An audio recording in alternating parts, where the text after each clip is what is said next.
तो आज exercise 1B का हम क्वेश्चन नंबर 1 डिस्कस करेंगे, चैप्टर 1 और मैथमेटिक्स बुक D2 जो है उसकी 1B क्वेश्चन नंबर 1 आज हम डिस्कस करेंगे।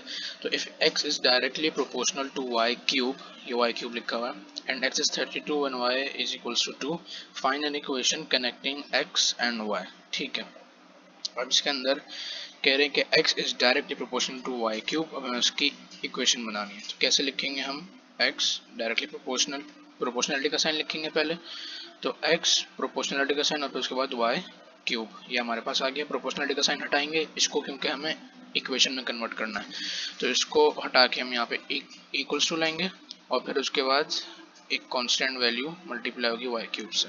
ठीक है, अब हमारे पास इक्वेशन तो ये बन गई, लेकिन हमें कांस्टेंट की वैल्यू के साथ पार्ट 1 का आंसर लिखना होगा।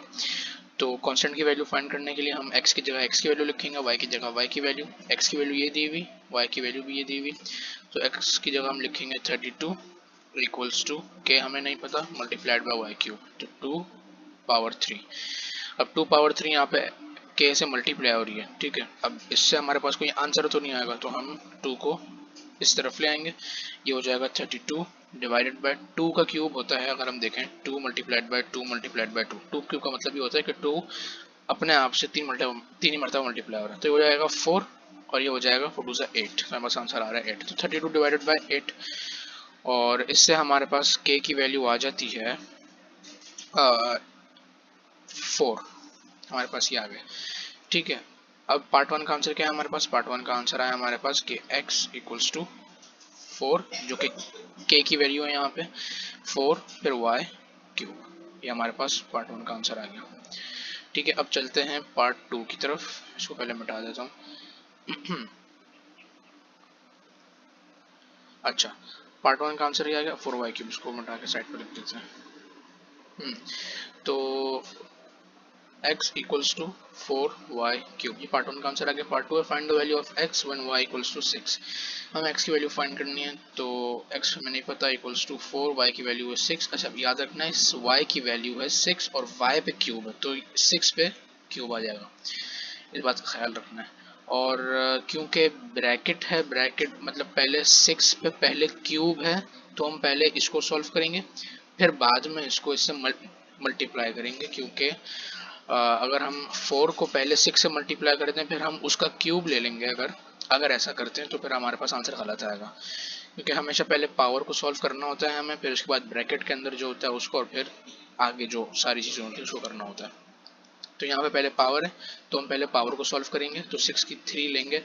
अच्छा, 6 क्यूब का मतलब क्या? 6 क्यूब का मतलब ये नहीं है कि 6 मल्टीप्लाई हो रहा है 3 से, नहीं, ये गलत हो जाएगा, अक्सर स्टूडेंट से गलती कर देते हैं। 6 क्यूब का मतलब है कि 6 अपने आप से 3 मरतबा मल्टीप्लाई हो रहा है, तो 6 मल्टीप्लाइड बाय 6 मल्टीप्लाइड बाय 6, इसका हमारे पास आंसर आएगा 6 6 36, और 36 टाइम्स 6 36 टाइम्स 6 216, तो 6 क्यूब हमारे पास आएगा 216। अब अगर हम 216 को मल्टीप्लाई कर दें, एक मिनट, अब अगर हम लोग 4 मल्टीप्लाइड बाय 216 और उससे हमारे पास x की वैल्यू आ जाएगी 4 मल्टीप्लाइड बाय 216 864, तो x की वैल्यू हमारे पास आ गई 864। ये हमारा सॉल्व हो गया पार्ट 2। ठीक है, पार्ट 2 का हमारे पास आंसर क्या आ गया 864, इसको यहाँ पर मिटा देते हैं, x इक्वल्स टू 864। अब आते हैं पार्ट 3 की तरफ। पार्ट 3 क्या है? Calculate the value of y when x equals to 1/8 108, तो x की वैल्यू हमारे पास 108, एक हमारे पास ये दी हुई इक्वेशन, तो x की जगह x की value equals to constant multiplied by y cube. ठीक है, अब 4 यहाँ पे y से मल्टीप्लाई हो रहा है। अच्छा, 4 पे क्यूब नहीं है, ये बात याद रखनी, क्यूब जो है सिर्फ y पे है। ठीक है, इस बात का इस बात का ख्याल रखना है। तो 4 यहाँ पे y से मल्टीप्लाई हो रहा है, हम यहाँ पे इस साइड पे कुछ नहीं कर सकते, तो हम क्या करेंगे, हम 4 को इस तरफ ले आएंगे, ये हो जाएगा 108 डिवाइडेड बाय 4, क्योंकि 4 यहाँ पे y से मल्टीप्लाई हो रहा था, और फिर इसके बाद हमारे पास इक्वल्स टू रह जाएगा y क्यूब, और 108 डिवाइडेड बाय 4 आता है हमारे पास 27। ठीक है, तो वाई क्यूब हमारे पास क्या आ गया, वाई क्यूब हमारे पास आया 27। अब हमें यहाँ पे क्या फाइंड करना है, हमें फाइंड द वैल्यू, सवाल में लिखा हुआ है calculate the value of y, हमें वाई की वैल्यू फाइंड करनी है। हमें जो है वाई, अभी जो हमने फाइंड किया वो वाई क्यूब की वैल्यू है 27। हमें क्या, हमें वाई क्यूब फाइंड नहीं करना, हमें फाइंड करना है वाई, ये वाई क्यूब है। तो इसके लिए हम क्या करेंगे, एक मिनट। तो अब हमें करना क्या है, हमें ये यहाँ से एक क्यूब हटाना होगा सबसे पहले तो ना।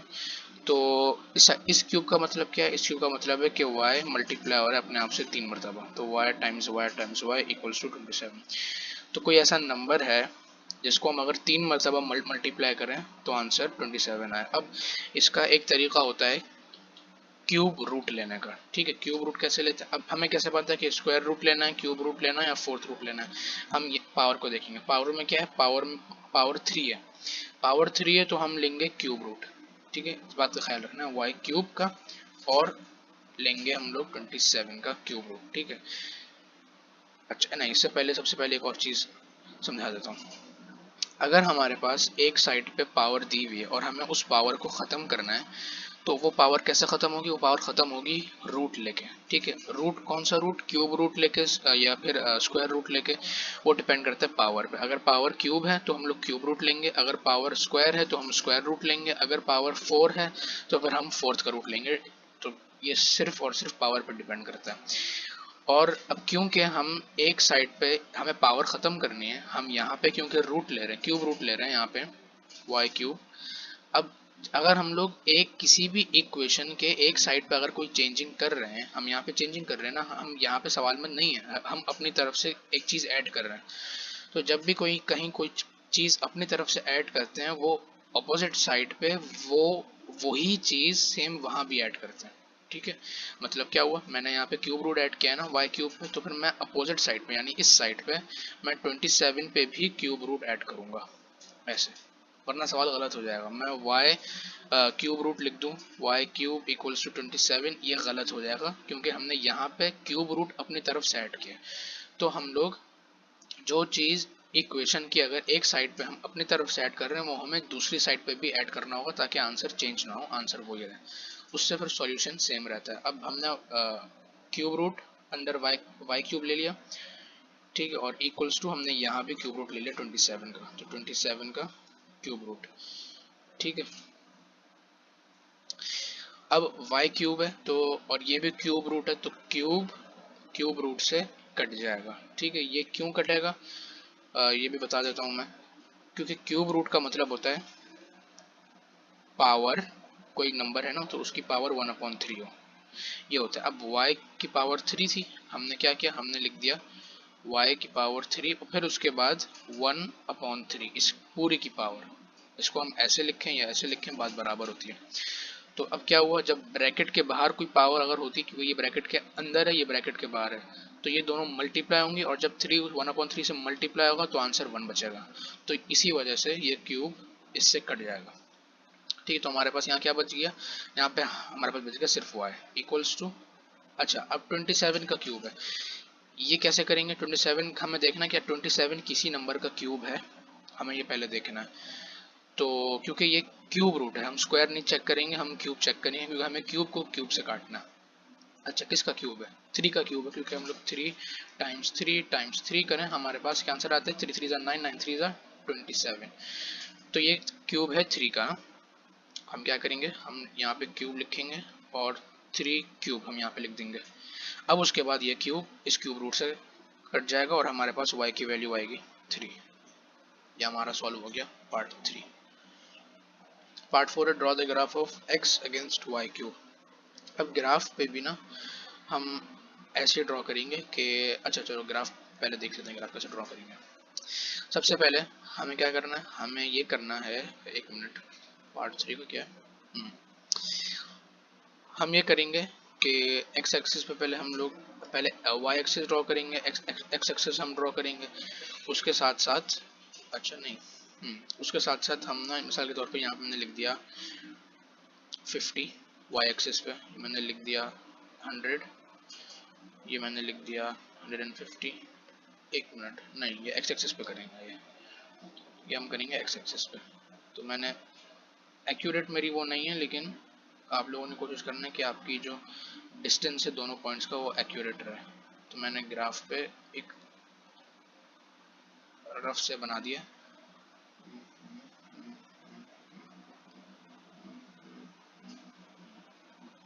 अच्छा, तो ये है y एक्सिस, ये हमें पता है, और ये है x एक्सिस, ठीक है, ये भी हमें पता है। तो उसको यहाँ पे सिर्फ x y लिख देते हैं,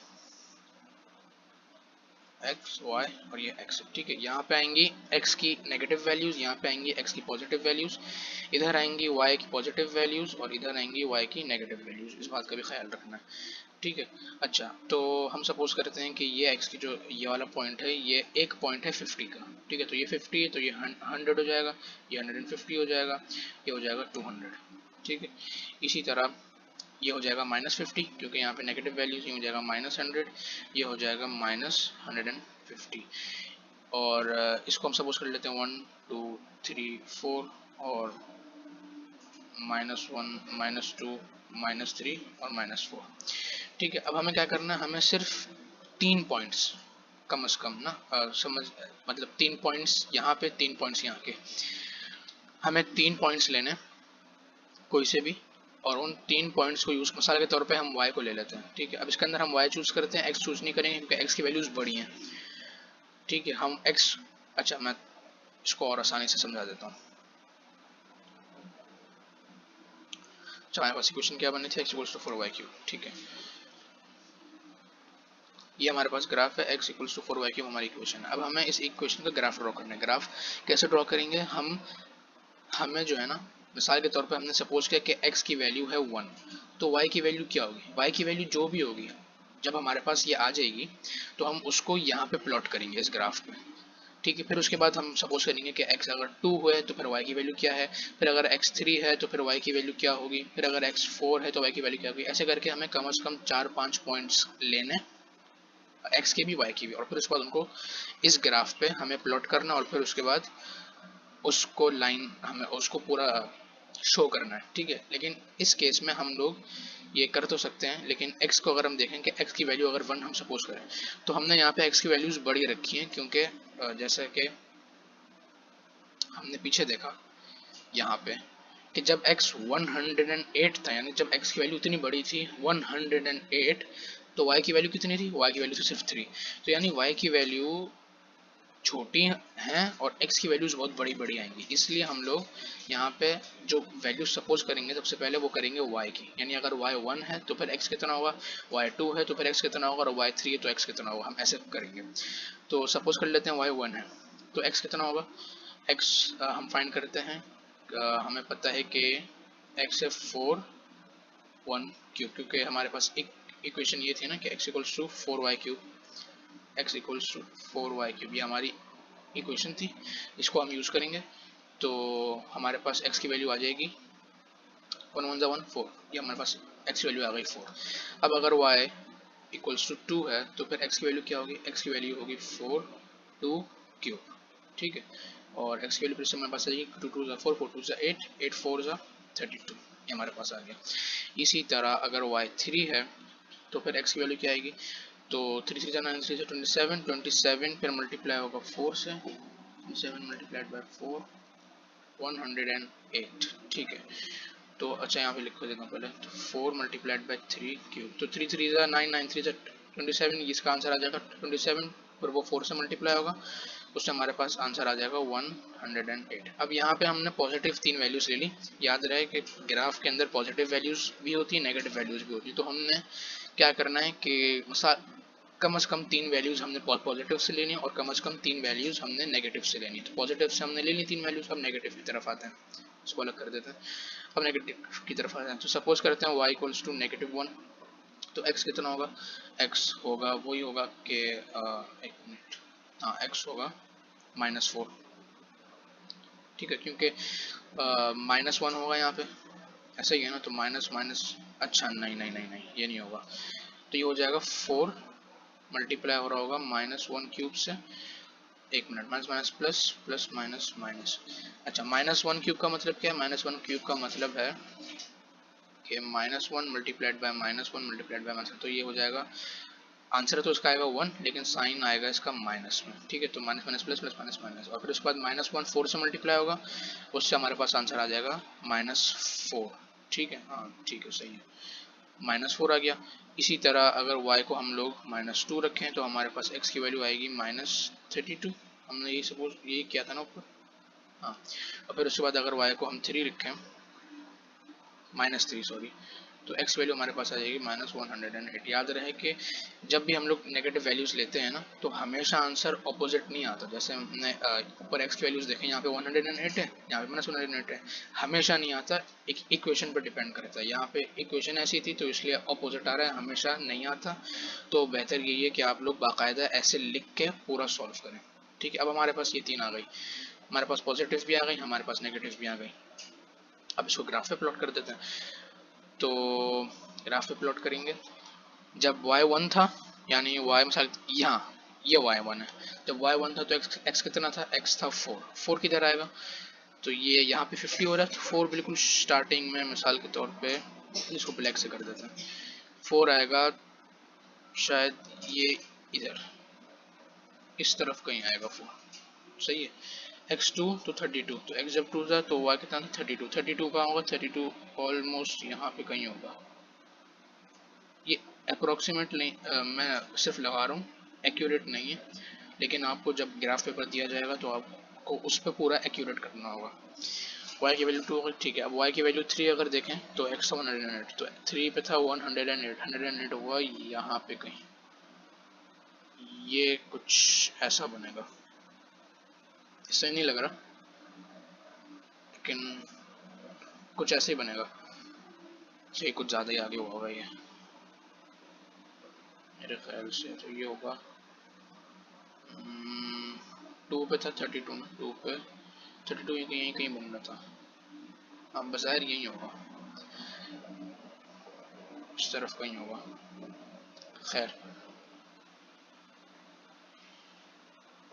अब अगर y -1 पे -4 था, -1 पे होगा -4 इधर कहीं, -2 पे -32, -2 पे -32 जो कि कुछ इधर बनेगा, -3 पे -108, -3 पे -108, तो 100 यहाँ बन रहा है, 8 होगा कहीं इधर,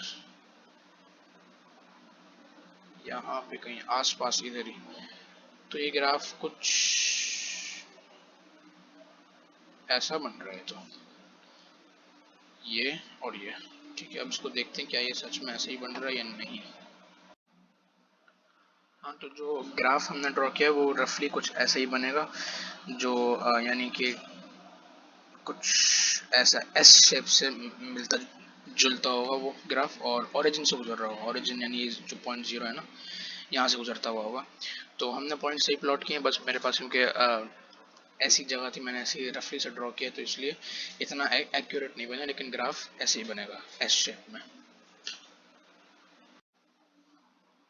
चलिए क्वेश्चन नंबर 2 की तरफ आते हैं। क्वेश्चन नंबर 2 है z is directly proportional to w and, अच्छा नहीं, z स्क्वायर है ये, तो z square is directly proportional to w and z is 4 1, w is 8, find an equation connecting w and z, ठीक है। z square is directly proportional to w, हम इसको कैसे शो करेंगे, तो z स्क्वायर लिखेंगे, प्रोपोर्शनलिटी का साइन, और फिर उसके बाद w। इक्वेशन हमें इसकी बनानी है, तो हम लिखेंगे z square equals to constant, फिर यहाँ पे आ जाएगा वो मल्टीप्लाई हो रहा होगा w से। तो हमें कांस्टेंट की वैल्यू भी फाइंड करनी है, तो z की जगह z की वैल्यू, w की जगह w की वैल्यू, तो z स्क्वायर, अच्छा हम यहाँ पे लिखेंगे 4 और फिर उसके बाद स्क्वायर, क्योंकि z की वैल्यू 4 है। याद रखना है हमें यहाँ पे सिर्फ 4 नहीं लिखना, हमें यहाँ पे सिर्फ 4 नहीं लिखना, हमने यहाँ पे सिर्फ 4 स्क्वायर लिखना है, क्योंकि यहाँ पे z के साथ स्क्वायर दिया, तो z की वैल्यू जो भी होगी उस पर स्क्वायर होना लाजमी है, ठीक है। तो ये हो जाएगा 4 स्क्वायर इक्वल्स टू कांस्टेंट जो हमें नहीं पता मल्टीप्लाइड बाय w की वैल्यू है 8। अब हम इसको सॉल्व करेंगे, 8 यहाँ पे मल्टीप्लाई हो रहा है, वहाँ जाकर डिवाइड हो जाएगा, तो constant equals to 4 4 16 divided by 8, 8 1 8 2 16, हमारे पास कांस्टेंट की वैल्यू आ गई 2, ठीक है। तो पार्ट 1 का आंसर क्या बना, इक्वेशन जो हमारी बनेगी वो क्या होगी, हमारे पास होगी z square equals to constant की वैल्यू मल्टीप्लाइड बाय 2, ये हमारे पास आ गई, पार्ट 1 का आंसर हमारे पास ये आ गया, ठीक है। अब z square equals to 2w, इसको यहाँ पे लिख लेते हैं z square equals to 2w। अब आते हैं पार्ट 2 की तरफ। पार्ट 2 क्या है? Find the values of z when w is equals to 18। ठीक है, find the values of z when w is equals to 18। तो हमारे पास इक्वेशन ये रही, z की हमें वैल्यू फाइंड करनी है, तो z square equals to 2 multiplied by 18। z square हमारे पास क्या बना? z स्क्वायर हमारे पास बना 18 2 जा होता है अपना 36। हाँ 18 2 जा होता है 36, 20 28 36 जी। तो 36 ही हो गया। अब हमारे पास z स्क्वायर, हमें z चाहिए। जैसे पहले बताया था, हमें स्क्वायर को ख़त्म करने के लिए हम लेंगे स्क्वायर रूट। एक मिनट, स्क्वायर को ख़त्म करने के लिए हम लेंगे स्क्वायर रूट, तो हमारे पास आ जाएगा z स्क्वायर, इस पर हम स्क्वायर रूट लेंगे। अच्छा, स्क्वायर रूट के अंदर यहाँ पे 2 लिखना ज़रूरी नहीं होता। अब जैसे मैंने पहले बताया था, हम इस साइड पे अपनी तरफ से एक चेंजिंग ला रहे हैं, तो हम लोग वही चेंज दूसरी साइड पे भी लेंगे। तो यानी स्क्वायर रूट हम यहाँ पे भी लेंगे 36 का। ठीक है, तो स्क्वायर रूट स्क्वायर से कैंसिल हो जाएगा, तो हमारे यहाँ पे बच जाएगा z इक्वल्स टू, अब 36 का स्क्वायर रूट लेना है ना। 36 का स्क्वायर रूट क्या आएगा? 36 का स्क्वायर रूट आएगा 6। ठीक है, ये तो आप कैलकुलेटर में चेक कर लें या फिर खुद देख लें कि 6 मल्टीप्लाइड बाय 6 36 होता है, और हम लोग 6 मल्टीप्लाइड बाय 6 को 6 स्क्वायर भी लिख सकते हैं। तो जब हम लोग 6 स्क्वायर का स्क्वायर रूट लेंगे तो स्क्वायर स्क्वायर से कट जाएगा और हमारे पास आंसर आ जाएगा z इक्वल्स टू 6। अच्छा, एक चीज़ का ख्याल रखना है, यहाँ पे सवाल में क्या लिखा हुआ है? Find the values. यहाँ पे वैल्यूज की बात हो रही है, वैल्यू की बात नहीं हो रही, यानी एक से ज़्यादा वैल्यूज हैं। ठीक है, इसका मतलब क्या है? लेकिन हमारे पास आंसर सिर्फ 6 आया, 2 वैल्यूज हमारे पास कहाँ से आएंगी? हमारे पास ऐसे आएंगी 2 वैल्यूज कि जब भी हम स्क्वायर रूट लेते हैं ना, तो स्क्वायर रूट लेने के बाद हमेशा हमारे पास 2 आंसर्स आते हैं, हमेशा। ठीक है, इस अच्छा, वो 2 आंसर्स कौन से होते हैं? एक आंसर होता है पॉजिटिव में, एक आंसर होता है नेगेटिव में। अभी जो हमारे पास 36 का स्क्वायर रूट का आंसर आया वो हमारे पास 6 आया, लेकिन सिर्फ 6 नहीं आया, हमारे पास पॉजिटिव 6 आया और हमारे पास नेगेटिव 6 आया। ठीक है, क्यों? इसकी वजह मैं बताता हूँ। अच्छा, इसका मतलब क्या है कि 36 का स्क्वायर रूट किया तो आंसर 6 आया। इसका मतलब है कि जब हम लोग 6 को 6 से मल्टीप्लाई करेंगे तो आंसर हमारा 36 आएगा। ऐसे ही है ना। अब यहाँ पे ये क्या है? ये है पॉजिटिव 6, यानी +6 मल्टीप्लाइड बाय +6, तो आंसर 36 आएगा। लेकिन अगर हम -6 मल्टीप्लाइड बाय -6 करें तब भी आंसर 36 आएगा, क्योंकि माइनस जब माइनस से मल्टीप्लाई होता है तो आंसर पॉजिटिव में आता है, प्लस में आता है। तो इसीलिए हमारे पास ये जो आंसर आया है z इक्वल्स टू +6, ये सिर्फ पॉजिटिव नहीं है, ये नेगेटिव भी है। तो हम इसको ऐसे शो करेंगे, प्लस माइनस, यानी ये प्लस भी हो सकता है और ये माइनस भी हो सकता है। ऐसे फिर हमारे पास 2 जवाब आए कि z इक्वल्स टू प्लस और -6। ठीक है, अब आते हैं पार्ट 3 की तरफ। Calculate the value of w when z equals to 5। ठीक है, अब हमारे पास 5 है। एक क्वेश्चन हमारे पास ये रही, पुट कर देंगे z की जगह z की वैल्यू, ये आ जाएगा, एक मिनट, तो 5 square equals to 2 multiplied by w। ठीक है, 5 स्क्वायर होता है हमारे पास 25 इक्वल्स टू 2w। 2 यहाँ से मल्टीप्लाई हो रहा है, वहाँ जाके डिवाइड हो जाएगा, तो 25 divided by 2 equals to w, और हमारे पास w की वैल्यू आ जाएगी 12.5। ठीक है, अच्छा, पार्ट 3 भी हो गया। Part 4 is z graph of z square against w। इसको भी हम ऐसे ही बिल्कुल एग्जैक्ट उसी तरीके से हम ड्रॉ करेंगे जैसे मैंने आपको पहले बताया। हम सपोज कर लेंगे कि लेट्स से कि z1 है। ठीक है, अगर z1 है तो फिर w कितना होगा, अगर z2 है तो फिर w कितना होगा, अगर z3 है तो फिर w कितना होगा। फिर इसी तरह जब हम लोग 3 वैल्यूज फाइंड कर लेंगे, यानी सबसे पहले हमने z1 सपोज किया, तो w की हमारे पास कोई वैल्यू आएगी। अच्छा, वो कैसे फाइंड करेंगे? हमारे पास ये दी हुई इक्वेशन, इसको यूज़ करेंगे हम। ठीक है, z1 फिर z2 सपोज करेंगे, फिर z को 3 सपोज करेंगे, उसके बाद हमारे पास w की कोई ना कोई वैल्यू तो आएगी। ये 3 हो जाएंगे, फिर उसके बाद हम z की लेंगे नेगेटिव वैल्यू, उसके z -1 है तो w की क्या आएगी वैल्यू, जब z -2 है तो फिर w की क्या आएगी वैल्यू, जब z -3 है तो फिर w की क्या वैल्यू आएगी। इस सब के बाद हम ग्राफ पे सारे पॉइंट्स लगा देंगे, z पे भी और w पे भी। सपोज कर लें कि z होगा x एक्सिस पे और w होगा y एक्सिस पे, और फिर उसके बाद x एक्सिस और y एक्सिस दोनों पे हम पॉइंट्स प्लॉट करेंगे। प्लॉट करने के बाद उन सारे पॉइंट्स को हम मिला देंगे। ज़रूरी नहीं है कि हर ग्राफ की जो लाइन है वो स्ट्रेट लाइन हो। जैसे कि हमने लास्ट क्वेश्चन सॉल्व किया, उसके अंदर ये कर्व बना हुआ था। ठीक है, तो इसके अंदर भी कर्व ही होगा, इसके अंदर स्ट्रेट लाइन नहीं होगी। तो ये नहीं समझना कि अगर स्ट्रेट लाइन नहीं है तो कहीं से कर्व हो रहा है तो मतलब कि ग्राफ ड्रॉ किया, ग्राफ कर्व भी हो सकते हैं, हमेशा स्ट्रेट लाइन नहीं है। ठीक है, इसकी पहचान ये होती है कि यहाँ पे स्क्वायर है ना, तो स्क्वायर की वजह से जब भी किसी की पावर होती है ना, किसी भी इक्वेशन में पावर होती है, उसका ग्राफ हमेशा सीधा नहीं बनता, कर्व ही बनता है। अच्छा, क्वेश्चन नंबर 3 की तरफ आते हैं। क्वेश्चन नंबर 3 है, it is given that y is directly proportional to x to the power n। Write down the value of n when ym square is the area of a square of length x meters, y centimeter cube is the volume of a cube of length x centimeters। ठीक है, लिखा हुआ है y is directly proportional to x to the power n, मतलब कि y directly proportional है x to the power n। ठीक है, x to the power n directly proportional है y के, ये नहीं लिखा हुआ, ये लिखा हुआ है। ठीक है, इस बात का ख्याल रखना है। तो y is directly proportional to the x to the power n, और पार्ट 1 है y m square is the area. अच्छा, हमें n की वैल्यू फाइंड करनी है, हमें ये फाइंड करना है, पावर फाइंड करनी है कि पावर क्या होगी।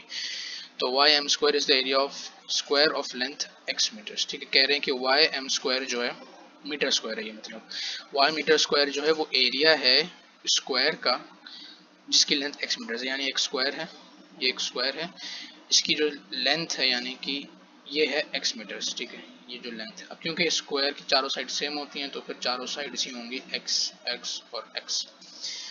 ठीक है, तो क्या लिखा हुआ y m square area of the square. अब एरिया ऑफ द स्क्वायर क्या होता है, एरिया ऑफ द स्क्वायर होता है x स्क्वायर। ठीक है, ये होता है ना, क्योंकि लेंथ मल्टीप्लाइड बाय विड्थ या फिर लेंथ मल्टीप्लाइड बाय लेंथ होता है उसके अंदर, तो x जब x से मल्टीप्लाई होगा तो हमारे पास x स्क्वायर आएगा। ये हमारे पास क्या, ये एरिया है हमारे पास। तो क्या लिखा हुआ है, y m square is the area of the square of the length x square, यानी कि एक्स स्क्वायर यानी x multiplied by x equals to y, ये लिखा हुआ है ना, मतलब x square equals to y, ये लिखा हुआ है यहाँ पे कि y m square is the area of a square of length x metres, ये लिखा हुआ है यहाँ पे। ठीक है, तो उसका मतलब क्या हुआ कि हमारे पास क्या आया, हमारे पास आया y equals to x square. ऐसा ही एक्स पे पावर क्या है, एक्स पे यहाँ पे पावर है 2, हमें क्या फाइंड करना है, हमें यही फाइंड करना है ना, पावर n। ऐसे ही है, तो हमारे पास जो n की वैल्यू आएगी पार्ट 1 में वो हमारे पास आएगी 2।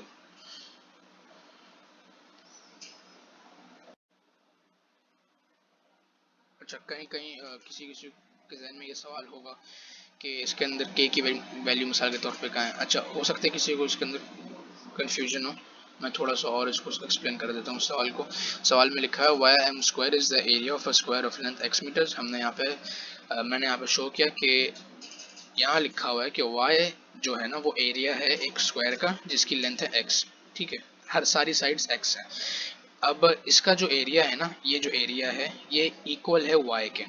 ठीक है, अब इसका एरिया कैसे फाइंड करेंगे, हम लेंथ को लेंथ से मल्टीप्लाई कर देंगे, यानी x multiplied by x equals to y, ये हो जाएगा x square equals to y. ये हमारे पास बन गया, ये x square equals to Y.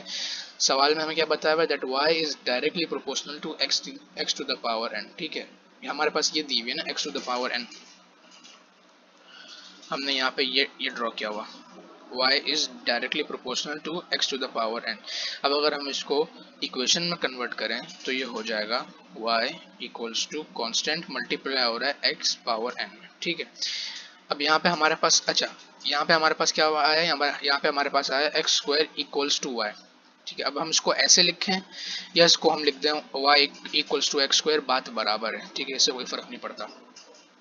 अब यहाँ पे हमारे पास हम शो कर सकते हैं कि n की वैल्यू आई है 2। ये हमें कैसे पता, क्योंकि यहाँ पे x पे जो पावर है वो 2 है, वो स्क्वायर है।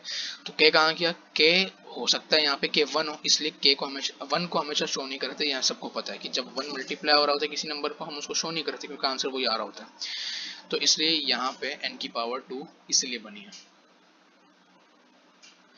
ठीक है, अब आते हैं क्वेश्चन नंबर 2 की तरफ। ठीक है, इसका पार्ट 2, क्वेश्चन नंबर 3 पार्ट 2 है इसका, y centimetre cube is the volume of a cube of length x centimetres. ठीक है, अब इसका भी यही है, हमारे पास दिया हुआ है कि y डायरेक्टली प्रोपोर्शनल है x to the power n के, और हमारे पास कहा हुआ है कि एक क्यूब है एक मिनट, मैं अपनी पूरी कोशिश करूंगा कि थोड़ा सही क्यूब ड्रॉ हो जाए।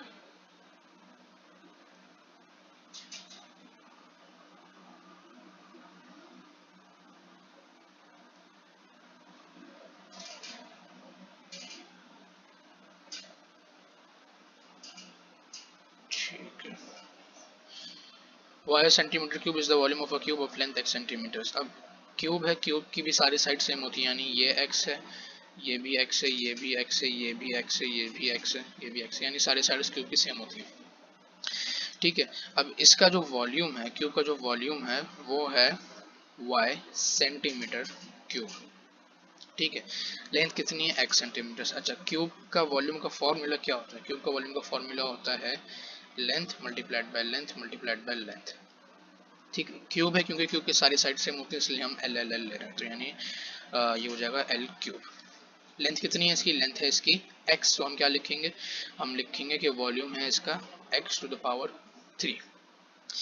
इसका मतलब क्या हुआ? इसका मतलब ये हुआ कि x to the power 3 is equal to y centimetre cube. ऐसा ही है ना, जैसे कि हमने यहाँ बताया कि y centimetre cube is the volume of a cube of length x centimetres. तो वॉल्यूम का फॉर्मूला ये है, हमने उसको इक्वल रख दिया जो वॉल्यूम इसका है, यानी अगर हम उसको ये सॉल्व करेंगे हमारे पास आंसर ये आएगा। ठीक है, हमने ये शो कर दिया x cube equals to y। ठीक है, अब हम आगे चलते हैं,